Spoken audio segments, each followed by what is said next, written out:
Alrighty. Okay, we're done with the Dead Sea Scrolls. So that's out of here. What's this back here? Testament of Solomon. Okay, we'll go to that later.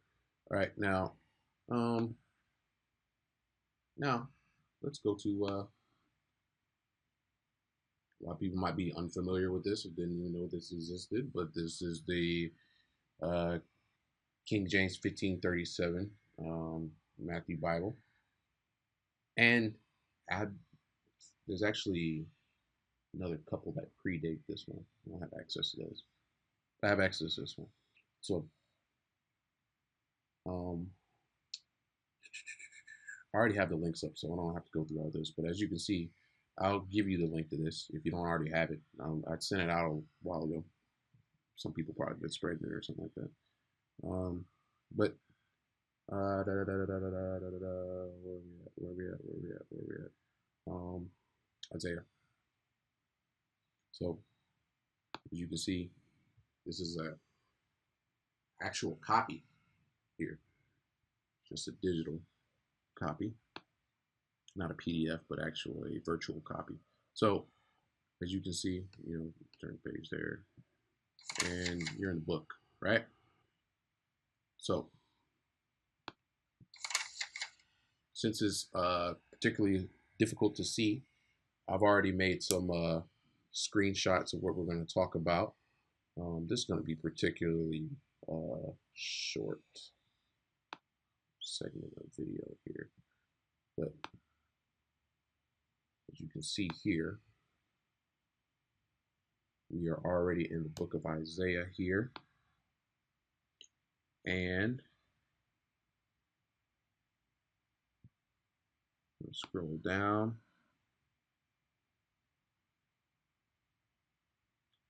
And this is where a good marker is. So I'll blow it up if you can't see it, but I'm going to read from here just to show you that it says the same thing. Okay. Behold, a virgin shall conceive and bear a son and shall call his name Emmanuel. Right? Emmanuel. And they actually put that there, Emmanuel. That Emmanuel right there is Latin Emmanuel. So we can scroll up here.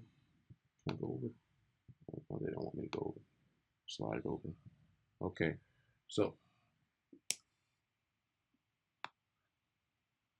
they have a note here that says the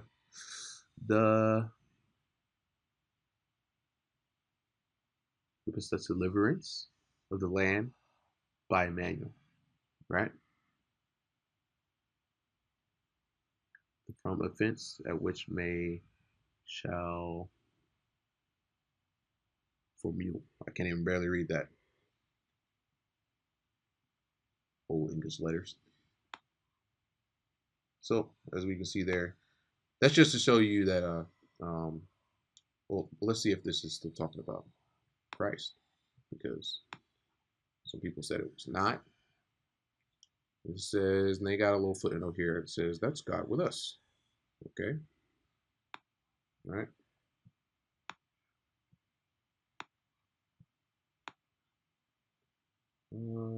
Yeah. All right. So we're done with that. That was Isaiah, right? Let's go to, now we're in the book of Matthew, I believe. Let me make sure. No, this is Luke. And this is, it's Isaiah. I already had that up. And 1 second here.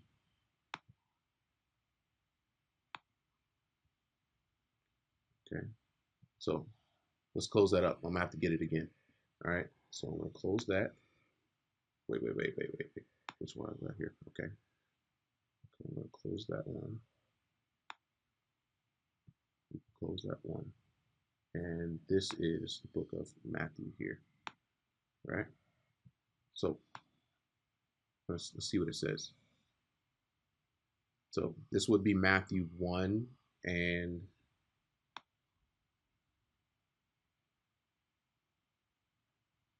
23, right?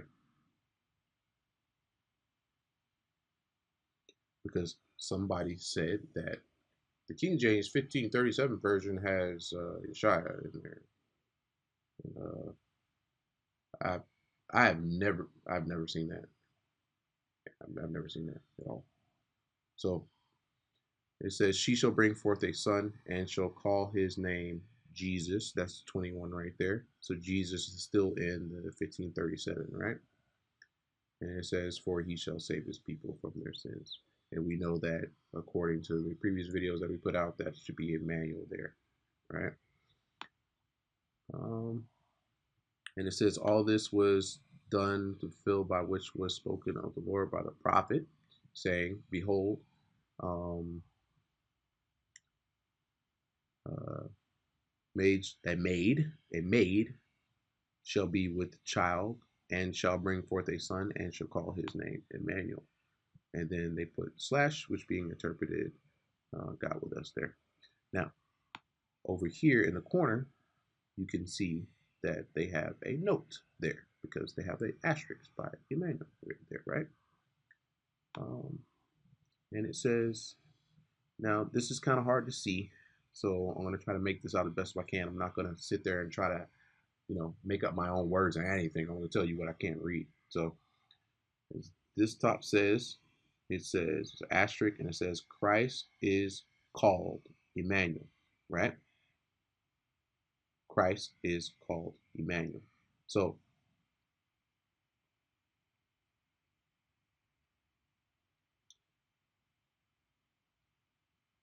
I don't even know how someone could say had that Isaiah 7:14 didn't have anything to do with the Messiah when you can read in Matthew 1 that it did. I don't know. It says Christ is called Emmanuel in that he took the something of man.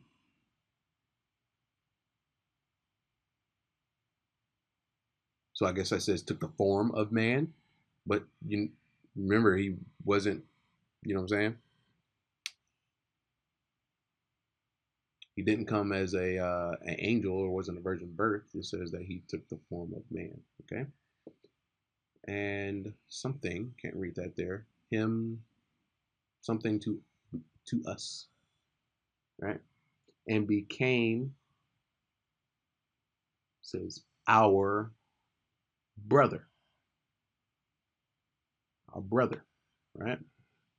And it says her will from not because he have any after, but because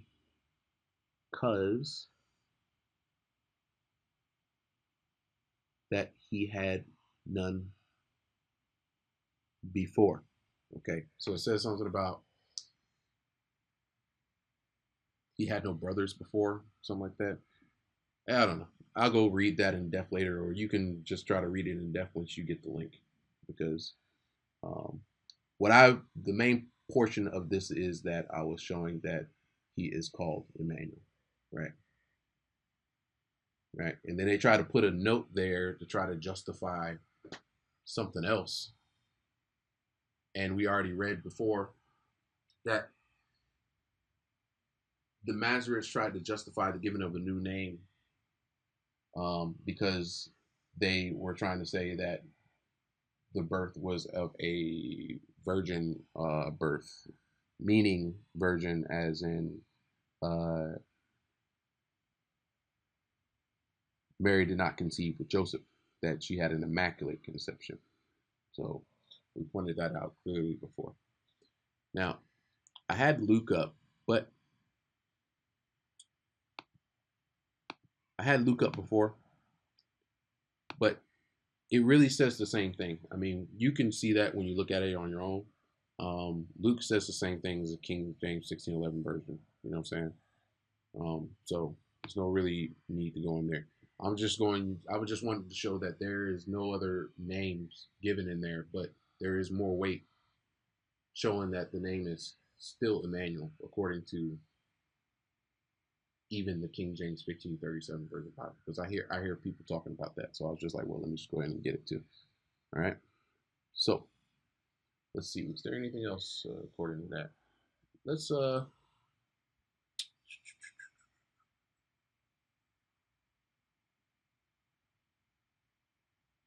we'll talk about the rest later. Shalom.